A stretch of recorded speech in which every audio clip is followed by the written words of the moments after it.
Біздің жанымыз жерде саяхаттап жүр. Ал айналамызда жүрген туыстарымыз, достарымыз, туғандарымыз сансыз өмір бойы бізбен бірге жүрген жандар. Тек әр өмір сайын рөліміз алмасып келіп отырады. Біздің жанымыздың тәжірибе жинақтау үшін бұл өте қажет. Көбіне бұрынғы өмірлерде ренжісіп тарқасқан жандар бір отбасыда келеді, құда жекжат болып келеді.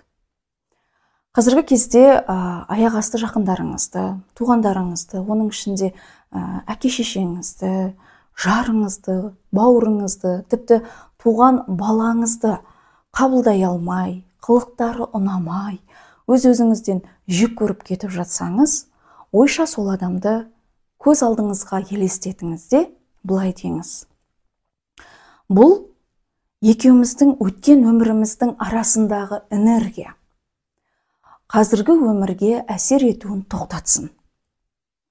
Біздің осы деңгейге жетуіміз үшін ол сабақтардан өтуіміз керек болды. Енді оның уақыты аяқталды.